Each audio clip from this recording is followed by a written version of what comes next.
Hello and welcome to our latest piece of video content supporting our latest edition of our quarterly marketing report, in which we look at the key figures and market trends and demographic patterns for both Q1 and Q2 of this year, and in which I'm joined by our CEO Paul Carter.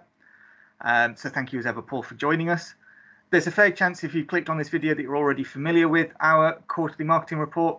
But if not, there are two ways you can access it. One is through our Advisor Marketing Toolkit, which has a wealth of resources for financial advisors looking to develop their brand and their positioning, whether that's through tangible collateral like flyers or banners or things like that. There's all sorts of templates for that side of things. But we're also increasingly developing it for more digital means as well. So again, social media templates and the like. And we're well aware that advisors are now going back on the road, so we're constantly evolving it. So please do go and check that out. As I said, we'll put the link in the description. The second way is through the media centers section of our website, which again, all sorts of other great stuff in there. Our monthly advisor newsletters in there, all the back issues of that. Our insight blog is there, in which we're sharing insight from across the business, whether that's underwriting, our compliance teams or whatever. So there's all sorts of great stuff there. And also our events. It's a one-stop shop for all our events, both the ones we're hosting and attending. And there's just a really quick and easy way for you to register your attendance for those. So please go and check all of that out. Again, we'll put the link in the description to that section of the website in the description below. So Paul, as I said to you just before this call, it kind of feels like towards the end of last year, everyone was thinking that the start of this year was going to be a bit of a hard reset. And in some ways, it kind of feels like it's been more changeable than last year in a lot of ways. I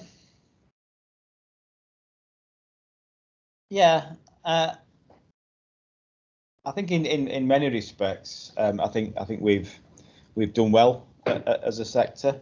I think we've managed to manage the situation and the time we found ourselves in really well, and I think we've been very resilient as an industry. I think we've certainly been resilient as a business ourselves. But it's like anything, isn't it? That we're all learning as we go along, and I think people are starting to understand and make different decisions, and we're all moving and learning from it and changing as we progress. So I think we're in a really good space. The market is definitely growing. It's definitely going to be bigger than it was last year and the year before. So we're definitely in a good space as an industry, and I think we're in for a real bumper couple of years. Okay, so looking to begin with at some of the trends that emerged during Q1. So one of these was 1 in 3 Gen Xers are in danger of retiring with insufficient income. Obviously, Gen Xers arguably are going to be the next point of focus for the sector. The more elderly or upper reaches of that demographic now are right on the cusp of being able to take out a lifetime mortgage or a similar plan. So while a lot of commentary in the sector does currently focus around baby boomers, is there enough thought being given to the next generation and their retirement needs? Probably not.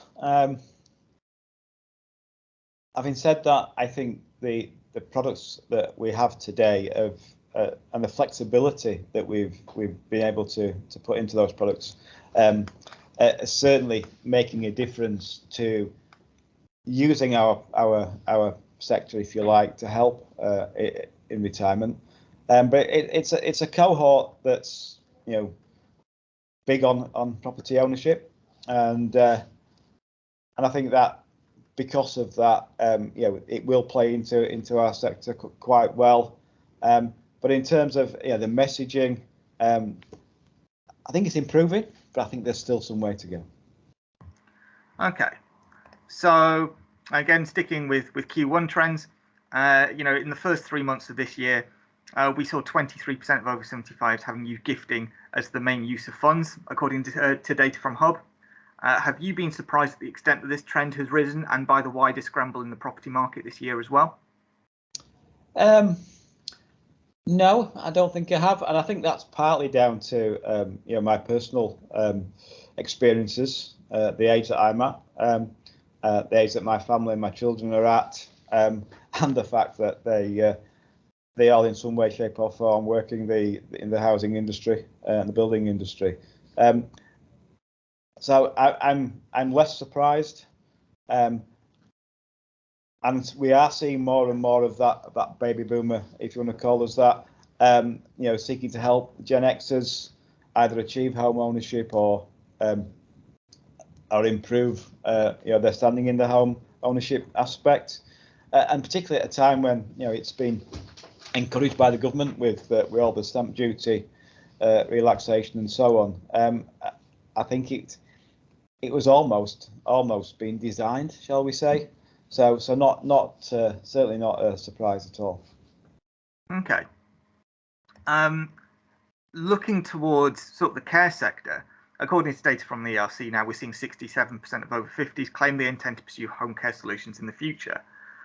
So in your estimation, are we on the cusp of a sea change when it comes to people's preferred care solutions, and what does it mean for the retirement planning sector if so?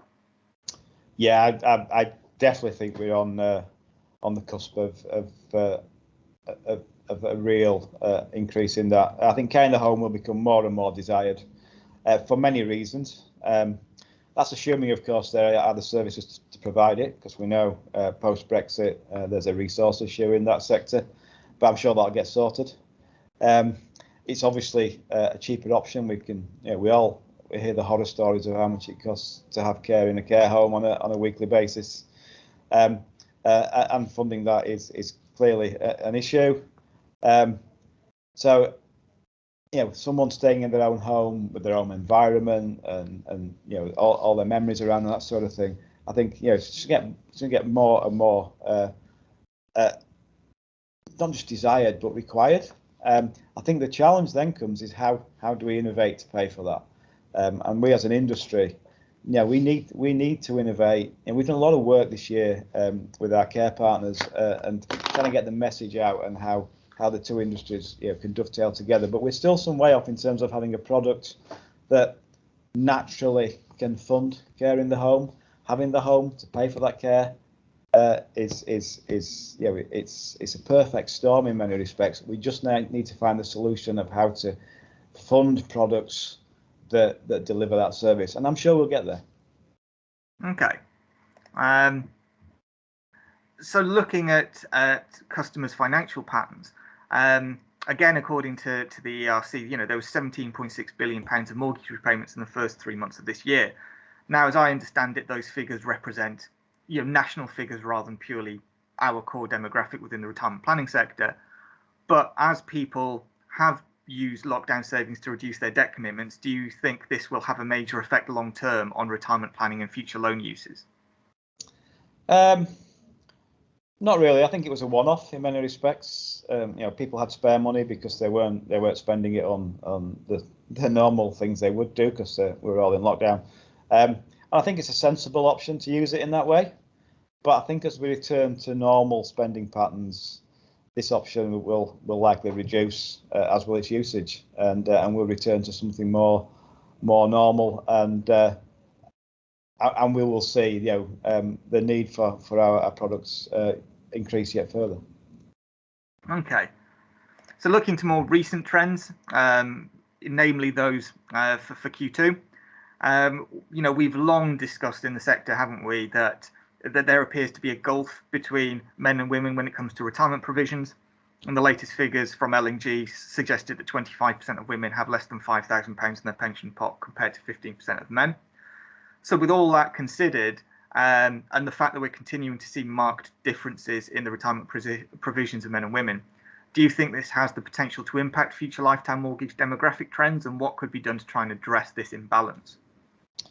Yeah, I think clearly everybody's living longer, but women live with longer than men, and their pension needs are clearly going to be there and probably even greater in later life. So I think the impact of that is that using your property as an option for those that can will become more prevalent. And in terms of how do you address the balance, that's a really difficult question. I think from a government perspective, we could change the way in which pensions are are looked at as a family, if you like, or as a couple, and help how that spreads across the remaining life of that couple. But again, that's outside of our control. In terms of making sure that we can deal with that in the future, compulsory saving into pensions is already in. We need to do more and more of that, and that needs to grow. But again, you've got this cohort right in the middle, as the L&G survey suggests, that there's a definite imbalance, and it's not something we're going to be able to answer quite easily. And I think for those people that do have their own home, lifetime mortgages will clearly be a very big option for them. Okay. So it comes as no surprise. It's been an ongoing trend that we're continuing to see people delaying their retirement as a result of the pandemic. The latest figures from Close Brothers said that 19% of those between age 65 and 75 have had to delay their retirement as a result of the pandemic. So with the various research demonstrating that people are delaying their retirement as a result of it, have you been surprised by that development? Because there was talk last year, from what I remember, of people potentially retiring early, either through furlough or redundancy, and kind of just cutting their losses and sort of taking early retirement. But obviously that's not what we're seeing in reality now. Yeah, not a surprise, if I'm honest. I think lockdown for many gave them a taste of what retirement actually is going to be like, and I think many didn't actually like it. And I'm in that age bracket where if I really wanted to, I probably could retire. Certainly don't want to, nowhere near ready for it. And as many of my friends who experienced what retirement was going to be like, okay, lockdown was a little bit more restrictive, but it certainly changed their minds in terms of wanting to retire just yet. And I think that's changed the minds of many. And I think as we've seen with furlough and redundancies and so on, it's probably not yet really hit in terms of that option. And in fact, the jobs market is incredibly buoyant. So people are not really wanting to lose their staff either. So and I think we clearly are seeing quite an upturn in terms of the nation and how we are progressing from that perspective. So I'm not really surprised at all that it hasn't materialised as perhaps was first thought. Okay. Again, it's sort of another ongoing trend is that there's that knowledge gulf within the wider sector, wider society when it comes to equity release. The latest figures from Boone Brokers suggest that 67% of those surveyed were unclear as to what equity release even was. So what more do you think needs to be done to bridge that knowledge gap and help make lifetime mortgages and similar products a truly mainstream product or retirement solution? It's the age-old answer, really. It's education. It's myth busting in many respects for those that think they understand what our sector does.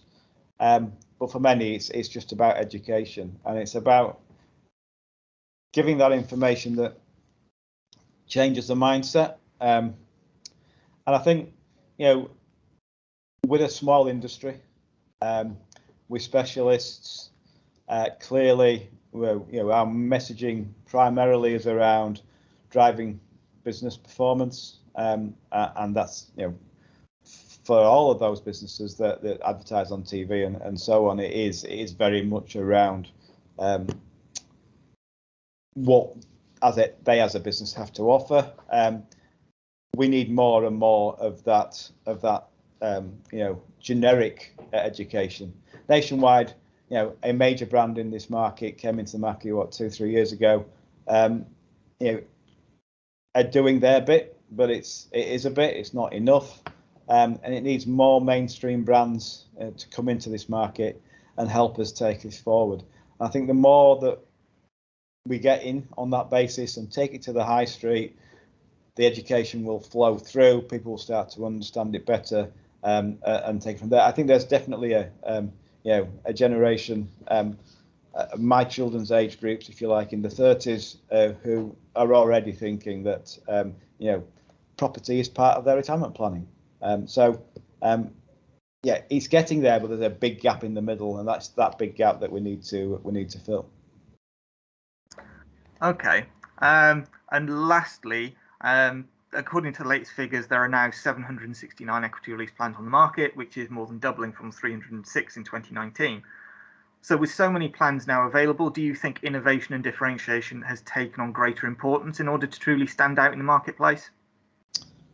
Absolutely, because whilst there is 769, and I'm sure that's changed in the last 20 minutes, products,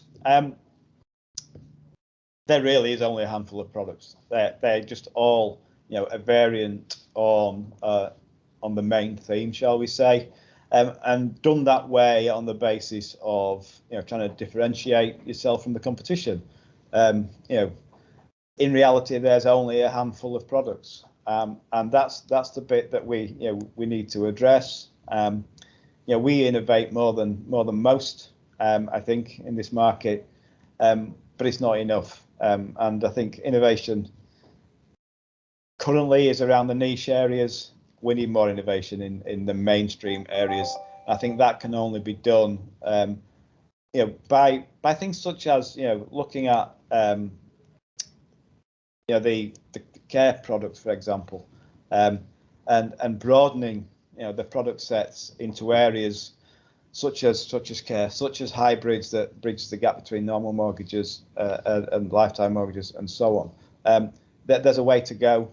Funding clearly has been an issue. That's pretty much gone now. But there's the way in which those funds are used will determine how we can design products of the future. And I think as more mainstream brands come to market, that innovation will come. And whilst we'll see more products in its actual number, in terms of its and if its true form, that core product range should grow, and should grow well. Well, thank you very much as ever for your time and insight, Paul. Thank you for those of you who've watched the video. As mentioned at the start of the video, please do go down to the description below and click on the links and get a full picture of all the resources that we've got available to help you make the most of the market and best reach your customers. But until next time, again, thank you for watching, and take care.